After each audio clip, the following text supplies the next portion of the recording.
This is the Rotary Voices podcast. I'm Linda Yu. In today's program, we're introducing a news bulletin segment called the Rotary Roundup. Then we'll present you a read aloud of a feature article published in Rotary magazine that touches on a topic that affects millions of people around the world. But first, the news roundup.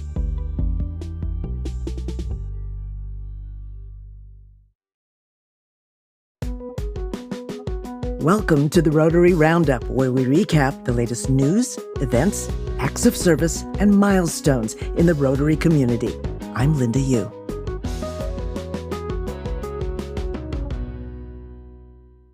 '29 Convention. The Rotary Convention is coming back to the U.S. The Midwestern city of Minneapolis-St. Paul won the bid to host the annual Rotary International Convention in May of 2029. More than 15,000 Rotary members around the globe are expected to gather in the Twin Cities, as it's known. The Minneapolis Convention Center will be transformed into a mini United Nations, where Rotarians will celebrate fellowship, exchange ideas on how to improve lives, and bring positive, lasting change to communities around the world.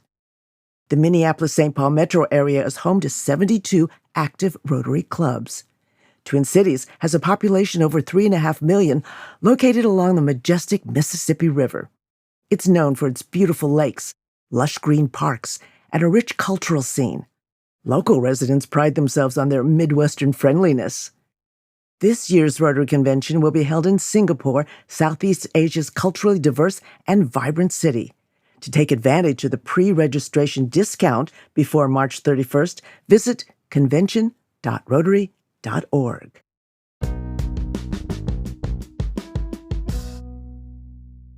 Rotaract Week. It's almost World Rotaract Week. Every year in early March, young Rotary members around the globe gather in their communities to celebrate the chartering of the first Rotaract Club in North Carolina on March 13, 1968. They use the occasion to raise awareness about the importance of youth-led service initiatives and, of course, have fun at the same time. In Ghana, Rotaractors will organize a food festival to feature delicious local bites, street food, and sweet treats to promote entrepreneurship among young people. District D 3450, which includes Hong Kong, Macau, and Mongolia, will host a film competition. Organizers are encouraging fellow Rotaractors to submit minute-long clips of favorite Rotary moments. Voting for the best videos will be held online, and the top films will win prizes. This year, Rotaract Week begins on the 11th of March and runs until the 17th.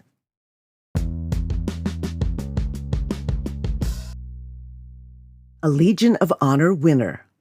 A 103-year-old dedicated Rotary member in Michigan is the newest winner of the Legion of Honor. The French government has given its highest honor to Dick Grout, a member of the Suttons Bay, Leelanau County Rotary Club. France has not forgotten Grout's bravery and heroism during World War II. Nearly 80 years ago on June 6, 1944, when a wave of American soldiers stormed Omaha Beach in Normandy, France, alongside the Allied powers, Dick Grout was on the front lines. D-Day marked a turning point in the war against Nazi Germany. Grout led a platoon of the 112th Engineer Combat Battalion. He and his men successfully cleared barriers, making way for an Allied advance. Yannick Tagan, the Consul General of France, visited Grout's home in Traverse City at the end of January to present the honor. We had a full house here when Dick was being honored, and I think there are a lot of tears being shed, tears of pride. But Dick was his usual humble self and took it all in stride. That's Chet Yannick, president of the Suttons Bay, Leelanau County Rotary Club, who was also at the ceremony. While D-Day is an incredibly important moment in U.S. and world history, it was just one of many in Grout's life. He says the most important day he served abroad during World War II was the day he met his wife. I married a Scottish girl who was in the army for Britain. One thing led to another, and we had 3 children. She was a wonderful mother. That was a major thing that came out of the war for me. Rotary has also been a major thing for Grout. He's a former club president and is proud he has never missed a meeting. The energetic and young 103-year-old has made multiple skydiving jumps in recent years to raise money for Rotary's polio eradication program. I've had the opportunity to jump 3 times. It's fun for me and it raises money. That's all for this edition of Rotary News. And if you have a story worth featuring, send your ideas to magazine@rotary.org. Coming up, how the idea of collecting coins to fund Alzheimer's research has gone from a local Rotary effort to a successful $10 million grant program.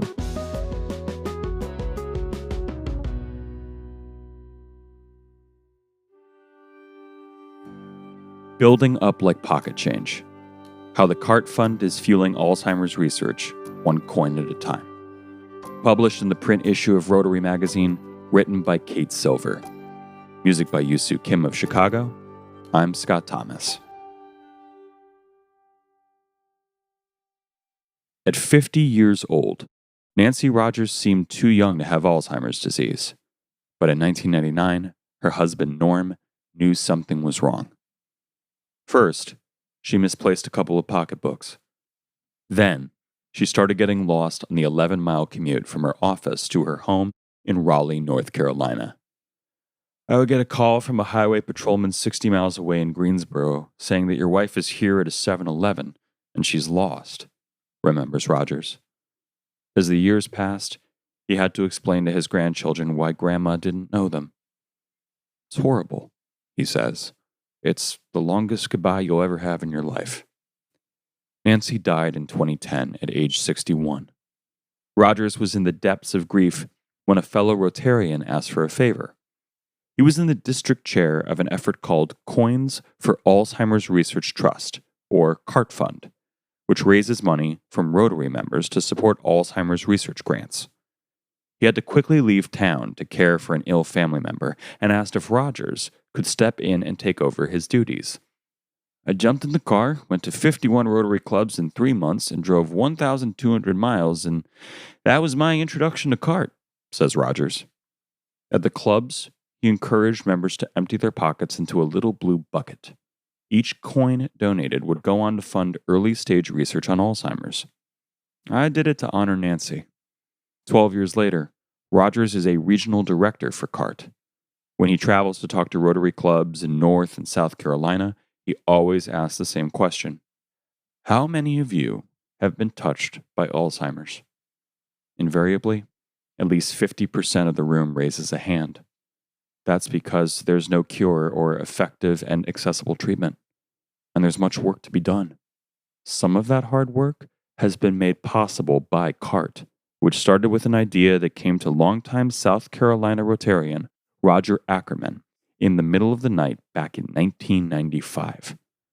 Ackerman was a go-getter, a problem solver, an ideas man. An active Rotary member since the 1960s, he relished the way Rotarians tackled different community challenges, but he puzzled over how Rotary members, or anyone, could help solve Alzheimer's, which had also touched his family. Over nearly 2 decades, he and his wife, Dean, had watched their mother love, Dean's mom and Ackerman's mother-in-law, Ray Wattis, slowly lose herself to the disease. In the last 4 years of her life, she lost the ability to communicate. She couldn't remember who her family was. I cannot give you an adjective to describe the heartbreak to a family to see someone you love absolutely in a living death status, Ackerman recounted during a Rotary presentation in 2013. Can you imagine not being able to tell someone that you're hungry? You need to go to the bathroom. That your throat hurts. Things that we do every day and take for granted. No one should have to do that. During the time that his mother-in-law was suffering, he couldn't find research that gave him hope for an end to the disease, or even a way to treat it. That meant that other families were bound for the same tragic road he'd gone down, and that pained him. That's when the early morning inspiration hit. Ackerman had been fast asleep in his bed in Sumter, South Carolina. The day before, he'd had lunch with a friend who had told him that 8 billion to 9 billion in coins changed hands every day in America. He jolted out of bed, realizing that pocket change could be the key to a cure. Ackerman waited for the sun to rise and then called the president and president-elect of his Rotary Club. He explained his vision. He wanted the effort to be straightforward.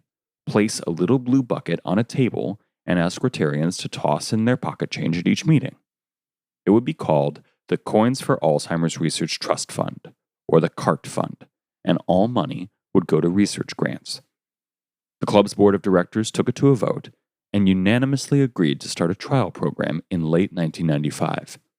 In 7 months, the initiative raised $4,200.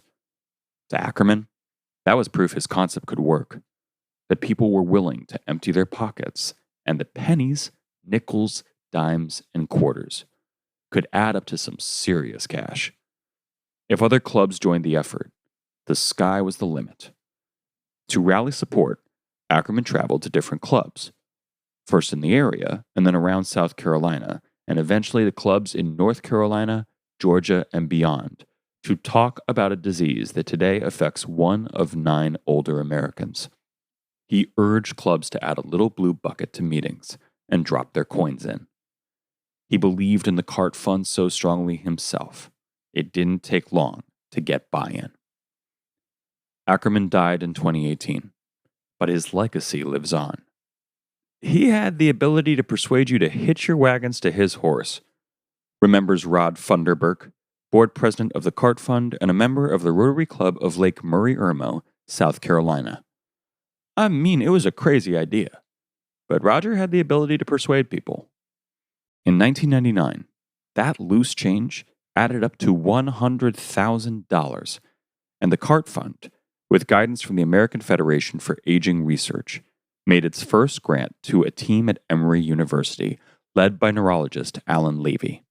He was researching whether biological markers in a person's blood could be an early indicator of Alzheimer's disease. That grant was life-changing for him and his lab. It came at a really important time early in our career and our trajectory, and was sufficient to influence the course of research for us for the next several decades, recalls Levy, who today is the director of both the Gosueta Alzheimer's Disease Research Center and the Gosueta Institute at Emory Brain Health. Although Levy and his team weren't successful in developing a blood test, he says that the project opened a new era of research for them and led to millions in dollars in grants that would follow. Today, they lead national programs for understanding the causes of Alzheimer's disease, its biological markers, and possible treatment targets. But it wasn't just the funding that shaped Levy's life and his career. He became close friends with Ackerman and other Rotary members involved with the CART Fund. He admired what they were doing and saw that he could fill an important role in the organization. Roger always put me in the role of helping me translate science into lay understanding for him and the rest of the CART board, Levy says. That role was formalized in 2006 when Levy became part of CART's Scientific Advisory Board. He helps select several annual grant recipients and translates their work into plain language that makes sense to Rotarians without a science or medical background. The selected scientists vary by interest and background, but they tend to have one thing in common. They're pursuing ideas that wouldn't receive traditional funding, usually because they don't yet have the data to support the idea at hand. The CART approach is to invest in young, promising scientists and research that is higher risk but could have a higher impact if that research could be sustained, says Levy. So it's really to help get the seed funding for the initial experiments that will then grow and gather support to really take off. Over about 2 decades, Ackerman attended more than 200 Rotary functions as a guest speaker, telling the story of his mother-in-law and the CART Fund, and how Rotarians could help unlock new understandings about the disease. He's the reason that CART is successful. It's a brilliant concept, and it's so easy to explain, says Bill Shalito, chairman of the Alzheimer's Dementia Rotary Action Group, who served as CART Fund's executive director from 2009 until retiring in May 2022. But it would have died without Roger's passion. He was courageous and tenacious. Alzheimer's, a progressive neurological disorder and the most common type of dementia, mostly affects people older than 65, though it can develop in those who are younger. The disease, which causes memory loss, disorientation, personality changes, and other symptoms, has grown more prevalent in recent decades. Between 1990 and 2019, global incidence of Alzheimer's disease and other dementias increased by nearly 150%, according to a study published in Frontiers in Aging Neuroscience. The older adult population in the U.S.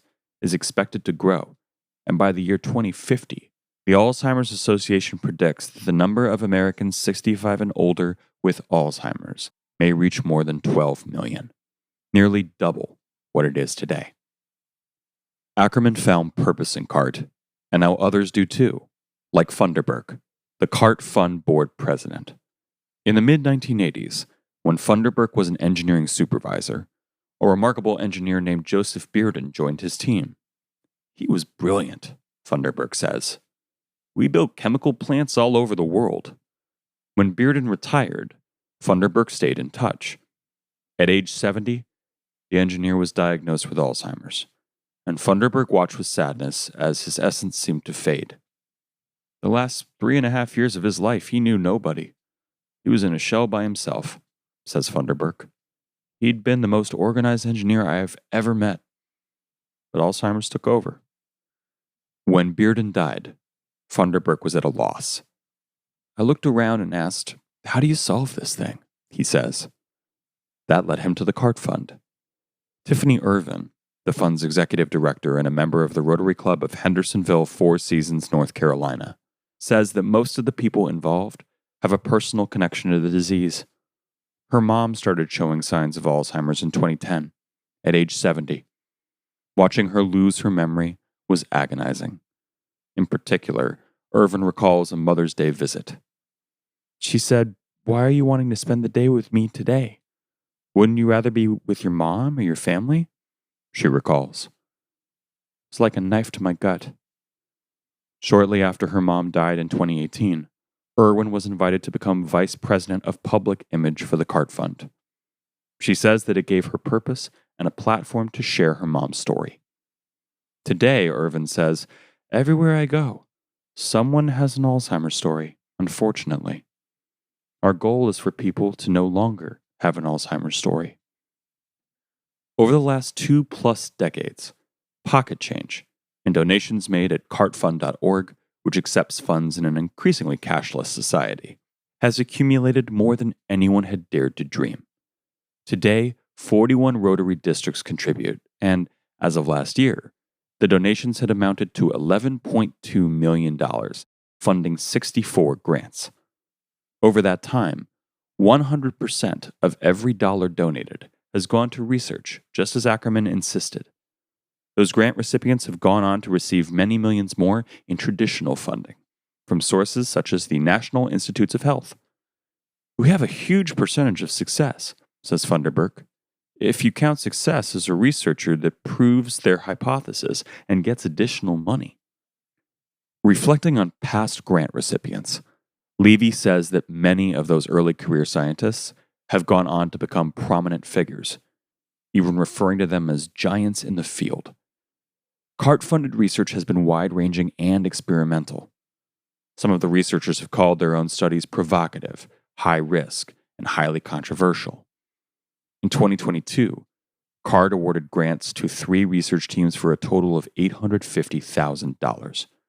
Those researchers are studying ways to transport protective antibodies into the brain, whether medications for other illnesses such as malaria might potentially slow Alzheimer's, and the role ancient viruses may play in diseases such as Alzheimer's. Beyond the impact of the research, the CART Fund has paved the way for relationships and experiences that Rotarians and researchers relish. Grant recipients are asked to travel at their own expense to the annual CART Fund board meeting in May in South Carolina for the announcement of the winners. There they have dinner with CART Fund board members and present their research to Rotarians. Norm Rogers says he has learned an extraordinary amount about the disease through these meetings. He channels the grief over his wife's death into educating others and encouraging them to empty their pockets into that little blue bucket. We go back and keep it at a 3rd grade level and explain it to our clubs, he says. And it's proven that when we tell them what we're working on, They say, "Oh, Lord, we need to give you more." The scientists, too, take away more than funding. All of the 2022 grant recipients say that they are energized by the dedication of the Rotary members. They have an incredible passion, says grant recipient Peter Tessier, the Albert M. Maddox Professor of Pharmaceutical Sciences and Chemical Engineering at the University of Michigan. After spending time with them, I went back and was completely humbled and honored and appreciative and impressed. I've not really met a group like that. They're really unique. And Gerald Chun, a 2022 grant recipient who is a professor and senior vice president of neuroscience drug discovery with the Sanford Burnham Prebys Biomedical Research Institute in La Jolla, California, was similarly moved and grateful to be a part of CART. They gave their blood, sweat, tears, and money to allow us to take a crack at this, he says. Chun believes that this kind of grassroots motivation is key to helping scientists pursue new ideas and gain a deeper understanding of the brain. There's so much that we scientists don't know, he says. Every effort to better define how our brains work is an effort worth pursuing and supporting. That notion, in fact, was what was on Levy's mind in the fall of 2022 when he read about promising results in a late-stage trial for a new drug developed by companies Biogen and Eisai that seems to modestly slow cognitive decline in people with early-stage Alzheimer's. It's the first drug that really seems to have consistent benefits in slowing down the course of Alzheimer's disease, he says. That's a huge breakthrough to have, the first treatment that looks like it's on our doorstep. Of course, his mind went to CART Fund research. While the drug didn't come from the initiative, he says that it rests on the shoulders of thousands of researchers and decades of work, and those little blue buckets have been a part of that. You could say that Alzheimer's research has been building like pocket change. It started small and fragmented, but with dedication, determination, and vision, it has flourished. This episode of the Rotary Voices podcast was produced by J.P. Swenson and edited by Wen Huang, with production by Yusu Kim. Our Rotary Roundup segment was produced by Julia Binswanger and hosted by Linda Yu. I'm Scott Thomas. If you enjoyed the show, rate us 5 stars on Apple Podcasts and Spotify. This article originally appeared in the May 2023 issue of Rotary Magazine. Rotary Magazine is the official monthly publication of Rotary International.